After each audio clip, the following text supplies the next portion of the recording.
आजकल के जमाने के बच्चे मोबाइल और कंप्यूटर्स पर गेम खेलते हैं, पर एक जमाना था जब बच्चे एक दूसरे के साथ कंचे खेला करते थे। उस समय हर कोई ये सोचता था कि ये इतने सुंदर कंचे आखिर बनाए कैसे जाते हैं। तो अगर आप भी जानना चाहते हैं कि कंचे कैसे बनाए जाते हैं, तो इस वीडियो को जरूर देखें और इस चैनल को सब्सक्राइब भी करें, क्योंकि आपको यहाँ पर अमेजिंग इन्फो मिलती रहेगी। कंचे दो प्रकार के होते हैं। एक तो छोटे छोटे कंचे होते हैं जो कि सस्ते होते हैं और फैक्ट्रीज में बनाए जाते हैं। एक बड़े कंचे भी होते हैं जिन्हें हाथों से बनाया जाता है। हम इन दोनों प्रकारों के कंचों को बनते हुए देखेंगे।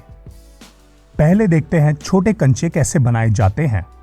सबसे पहले टूटे हुए कांच और मार्बल्स को भट्टी में डाला जाता है।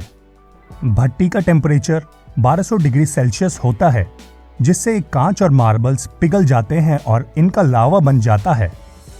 इस लावा को जल्दी से प्रोसेसिंग मशीन में डाल दिया जाता है। जैसे ही इस मशीन से गर्म लावा पास होता है, तो मशीन का सीजर हैंड लावा को हर आधे सेकंड में काटता रहता है। इसके बाद ये छोटे छोटे टुकड़ों में नीचे गिरता रहता है। अब ये सेगमेंट्स स्पिनिंग मशीन के स्पिनिंग आयरन व्हील से गुजरते हैं, जिससे इन्हें कंचों की गोल शेप मिलती है। इसके बाद कंचों को वेटिंग एरिया में इकट्ठा कर लिया जाता है और 2 दिनों तक इन्हें ठंडा होने के लिए छोड़ दिया जाता है। ठंडा होने के बाद इनका इंस्पेक्शन होता है और खराब कंचों को रिजेक्ट कर दिया जाता है। बाकी के कंचों को पैक कर दिया जाता है और मार्केट भिजवा दिया जाता है। मार्केट से बच्चे इन्हें खरीदते हैं और एक दूसरे के साथ खेलते हैं। अब देखते हैं कि बड़े मार्बल्स कैसे बनाए जाते हैं। ये मार्बल्स हाथों से बनाए जाते हैं, इसी वजह से ये एक्सपेंसिव भी होते हैं। इसके लिए कारीगर 2 तरह के ग्लासेस का यूज करते हैं।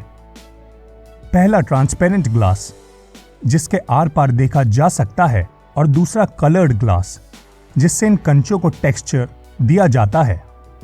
सबसे पहले कलर्ड ग्लास को लंबे और सिलेंड्रिकल आकार में बदला जाता है, जिसके लिए इसे बहुत गर्म करना पड़ता है। फिर ट्रांसपेरेंट ग्लास को हीट की मदद से ओवल शेप में बना दिया जाता है।